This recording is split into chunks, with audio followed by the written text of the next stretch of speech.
नमस्कार साथियों, कैसे हैं आप सभी। उम्मीद करता हूं कि आप स्वस्थ होंगे, सुखी होंगे और आनंदित होंगे। श्री रामचरितमानस में आपका स्वागत है। हम श्री राम के चरित्र का गुणगान करते हुए और उनकी जो क्वालिटीज़ हैं और इस श्री रामचरितमानस में इतने सारे विभिन्न चरित्र हैं, बहुत सारे ऐसे व्यक्तित्व का वर्णन है और इसमें गोस्वामी तुलसीदास जी ने जिस प्रकार से इतनी सहजता और सरलता से प्रस्तुत किया है, ये जानना जो है हमारे लिए आवश्यक है। क्योंकि अगर हम अच्छे गुण अपने भीतर लेके आएंगे तो हम उसी बात को प्रदर्शित कर पाएंगे। क्योंकि आपको पता है कि जब आपके भीतर अच्छे गुण होंगे वही आप शो कर सकते हैं, वही आप दिखा सकते हैं। तो हमारे लिए सबसे ज़्यादा आवश्यक ये है कि हम अपने भीतर अच्छी स्किल, अच्छे गुण, अच्छे क्वालिटीज़ लेके आएँ। श्री रामचरितमानस में आपको जीवन के बहुत सारे ऐसे ज़रूरी बातें और वो जानने वाली बातें जो आप सामान्यतः जीवन में रहते हुए नहीं जान पाते, या किसी कारणवश जो है आप ऐसे विषय आसक्ति में लगे रहते हैं कि उस बात से परिचित ही नहीं हो पाते। तो जब आप अध्ययन करते हैं, जब आप पढ़ते हैं, जब आप सोचते हैं, चिंतन करते हैं और आपके अंदर जागरूकता आती है, तब जो है आप ये पाते हैं कि मैं क्या मिस कर रहा था और हमें क्या जानना चाहिए था। पिछले एपिसोड में हमने ये जाना कि किस प्रकार से राम के जन्म के बाद जो है अयोध्यापुरी में जिस प्रकार से जश्न हुआ, जिस प्रकार से उत्सव हुआ, जिस प्रकार से लोग आनंदित हुए, 1 महीने का समय बीत गया और किसी को पता भी नहीं चला। ऐसा होता है जब हमारे जीवन में खुशियाँ आती हैं तो वो कितनी जल्दी और कितनी जल्दी ख़त्म हो जाती हैं कि हमें पता भी नहीं चलता और लगता है कि अरे ये तो कल ही हुआ था। ऐसा होता है, आपके साथ भी होता होगा। उसी के आगे आज हम बात करेंगे, उसी के आगे हम इसका गुणगान करेंगे, उसी के आगे आज हम जो है इसको पढ़ने की कोशिश करेंगे और उस पर चर्चा करेंगे।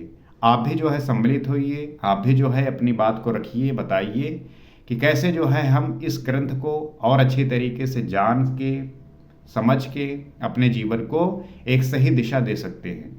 तो आइए देखते हैं कि गोस्वामी तुलसीदास जी ने किस प्रकार से इस ग्रंथ को वर्णित किया है।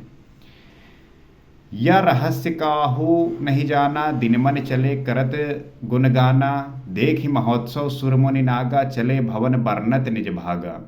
ये रहस्य किसी ने नहीं जाना। सूर्यदेव भगवान श्री राम का गुणगान करते हुए चले। ये महोत्सव देखकर देवता, मुनि और नाग अपने भाग्य की सराहना करते हुए अपने अपने घर चले।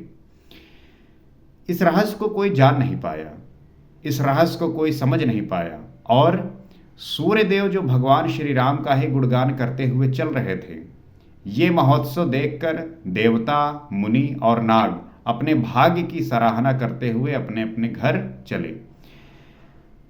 ये जो महोत्सव है, इसको जब देवतागण, मुनि और नाग अपने भाग्य की सराहना करते हुए आगे आगे वो जो है चले। औरव एक कहव निज चोरी, सुन गिरजा अति दृढ़मति तोरी, काक भुसुंड संग हम दोऊ, मनुज रूप जाने नहीं को। हे पार्वती, तुम्हारी बुद्धि श्री राम जी के चरणों में बहुत दृढ़ है, इसलिए मैं और भी अपनी एक चोरी छिपाव की बात करता हूँ। शिव जी जो है पार्वती जी से कहते हैं कि तुम्हारी बुद्धि श्री राम के चरणों में बहुत दृढ़ है, इसलिए और भी मैं अपनी एक छिपाव की बात कहता हूँ, सुनो। काग भुसुंडी और मैं दोनों वहां साथ साथ थे, परंतु मनुष्य रूप में होने के कारण हमें कोई जान न सका। भगवान शिव जी कह रहे हैं कि जब राम का जन्म हुआ, मैं और काग भुसुंडी दोनों जो है साथ साथ वहां पे थे, मनुष्य रूप में थे, इसलिए जो है हमारे बारे में कोई जान नहीं सका। परमानंद प्रेम सुख फूले, बिथिन फिरही मगन मन भूले, यह शुभ चरित जान पै सोई, कृपा राम कै जापर होई। परमानंद और प्रेम के सुख में फूले हुए हम दोनों मगन मस्त से गलियों में तनमन की सुध भूले हुए फिरते थे। भगवान शिव कह रहे हैं कि मैं और काग भुसुंडी दोनों लोग परम आनंद और प्रेम के सुख में फूले हुए दोनों मस्त जो है गलियों में तन मन की सुध भूले फिर रहे थे। आप अक्सर देखते होंगे जब आपके जीवन से तनाव खत्म होता है, दबाव खत्म होता है और आप ऐसी जगह होते हैं जहाँ पे आपको कोई जानने वाला नहीं होता, उस समय आप देखिए आप जो है किस आनंद में रहते हैं, किस आनंद में घूमते हैं।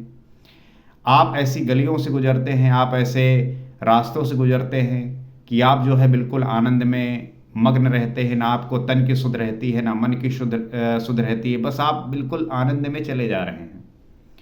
यही आनंद की तो मैं बात करता हूँ कि आपके जीवन में यही आनंद सर्वदा विद्यमान होना चाहिए। ये कभी एक समय नहीं, हर समय, हर मोमेंट इसी तरीके से आपको जीना है। इसीलिए आप देखते होंगे जब आपके जीवन में ऐसे क्षण आते हैं तो उस क्षण को जीने के लिए आप जो है बार बार प्रयास करते हैं, इसके लिए मेहनत करते हैं। तो हमें जो है इस बात का सदैव ध्यान रखना है।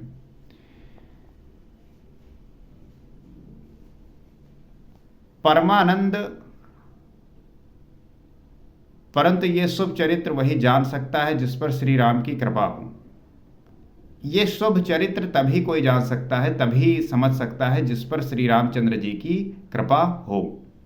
और तेहि अवसर जो जेहि विधि आवा, दीन भूप जो जेहि मन भावा, गजरथ तुरग हेम गो हीरा, दीन्हे नृप नाना विध चीरा। उस अवसर पे जो जिस प्रकार आया और जिसके मन को जो अच्छा लगा, राजा ने उसे वही दिया। उस अवसर पे जो जिस प्रकार से आया, जिसके मन को अच्छा लगा, राजा ने उसे वही दिया। जब आप प्रसन्न होते हैं तो आप देखते होंगे आपकी जेब से पैसे यूं निकलते हैं और आप जिसको जैसी आवश्यकता होती है उसे आप प्रदान करते हैं। आपने घर परिवार में देखा होगा आजकल तो जब प्रसन्न तब लोग होते हैं जब नशा कर लेते हैं। नशा करने के बाद वो अपना तन मन सब भूल जाते हैं और उसके बाद जो है वो बोलते हैं अपने बच्चों से कि बताओ क्या चाहिए तुम्हें जो है, और उसी झोंक में जो है वो सब कुछ लुटा देते हैं। ऐसा बहुत सारे लोग करते हैं। लेकिन मजा तो तब बात की है जब वो व्यक्ति होश में करे इस चीज को, जब वो व्यक्ति इसको पूरी होशो हवास में करे, तब जो है बात बनती है। हाथी, रथ, घोड़े, सोना, गाय, हीरे और भांति भांति के वस्त्र राजा ने दिए। तो राजा ने हाथी, घोड़े, रथ, सोना, गाय, हीरा, भांति भांति के वस्त्र जो है जो जैसा था उसके अनुसार उनको प्रदान किए। मन संतोषे सबहि के जहतः देहि असीस, सकल तनय चिर जीवहु तुलसीदास के ईस। राजा ने सबके मन को संतुष्ट किया। इसी से सब लोग जहां तहां आशीर्वाद दे रहे थे कि तुलसीदास के स्वामी सब पुत्र चारों राजकुमार चिरंजीवी दीर्घायु हो। राजा सबके मन को संतुष्ट कर रहे थे और सभी को जो है वो दान दे रहे थे और सारे पाने वाले जो है आशीर्वाद दे रहे थे कि ये चारों जो पुत्र हैं चिरजीवी हों, दीर्घायु हों। हर एक व्यक्ति जो है यही चाहता है और आशीर्वाद वो तभी देता है जब किसी से उसको फायदा होता है, नहीं तो कौन आपको आशीर्वाद देने वाला है। आपसे लोग ईर्ष्या करते हैं, ऐसा बोलते हैं कि कहाँ से आ गया, कौन आ गया। इसीलिए मैं आप सभी को ये कहता हूं कि आप उपयोगी बनिए। आप जो है अपने आप को ऐसा बनाइए कि आप दूसरे के लिए जो है हितैषी हो सके।